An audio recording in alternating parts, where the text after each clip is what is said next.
to Build Them by Jordan Gregory. This term, we are assembling beehives while learning how important bees are to the world's ecosystem.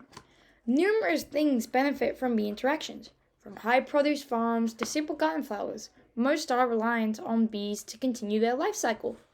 Society not only benefits from these interactions, but also from beekeeping. The honey we collect from bees can have numerous uses, such as food sweeteners and skincare products. Without bees, our crops would die, our livestock would perish, destroying crucial parts of the food chain. Artificial beehives accelerate crop growth by centralizing the hive where it is needed. Materials. Hive stand.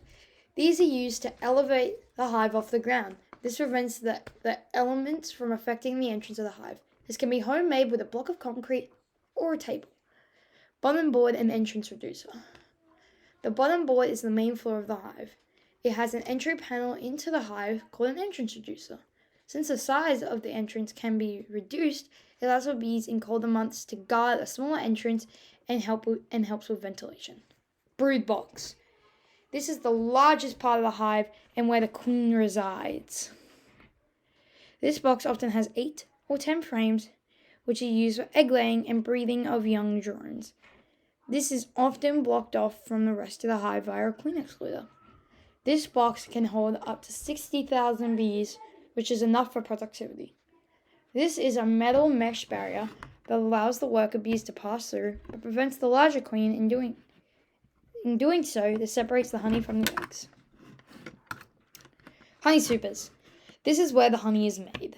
These boxes are smaller and lighter than the brood box, so it is easier to interact with the box when it's filled with honey.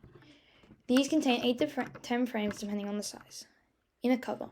The inner cover gives the bees the right amount of working space and ventilation above the honey supers. Telescoping beehive cover. The roof of the hive protects it from weather. A metal top allows for more protection than a wooden cover. Tools. Bee suit. These suits, along with gloves, protect the keeper from bee stingers with a tabby fabric. Hive tool. This tool removes excess wax and propolis from the lid, as well as safely removes frames without damaging the hive. Smoker.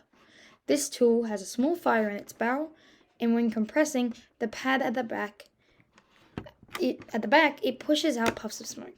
As the smoke enters the hive, the bees, in an attempt to protect the honey, consume it, making them docile. This allows for a safer harvest. Bee brush. This is used to move around bees, for example, getting them off a frame when inspecting, herding them into a container, or getting them off your suit. Method. First, you assemble the brood box and honey super, as these are the largest and quickest to assemble. Sort them together via cutouts, then screw them together. Next, here you can see the components to make frames. 4 wooden beams have cutouts so they can be slotted and then nailed together. The small gold bearings are hammered into them to make sure that the wire doesn't dig through the wood. Make sure the wire is taut. The boxes and lid require 3 coats of paint to protect the wooden components from elements. Add any pastel color paint to give it a flair of personality.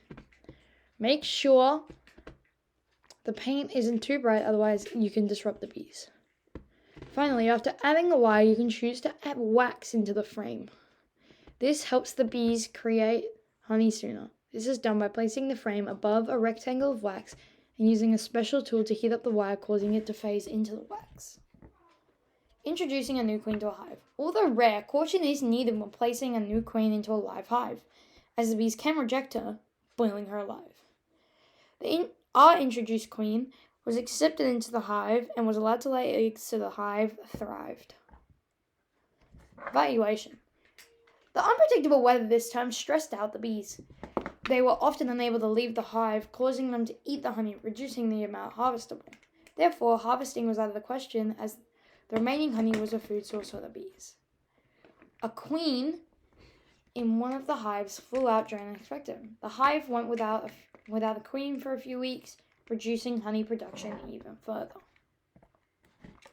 Extra info, the varroa mite. Varroa mites are the black plague of bees, clinging to their hosts and killing out entire hives. Nurse bees can detect mite and bug infestations in the brood and cap the cell, which entombs the mites. But if the Varroa go unnoticed, it can affect the hive horribly. The bee in the infested cell either dies in the pupa stage and has to be removed from the cell, or survive but have physical and psychological damage as adult bees. Surviving bees that emerge from the cell often suffer a weight loss, which is dependent on how many Varroa mites are in the cell. But in most times, in worker bees, it's a 7% decrease in weight, and in male bees, it's an 11 to a 19% decrease in weight.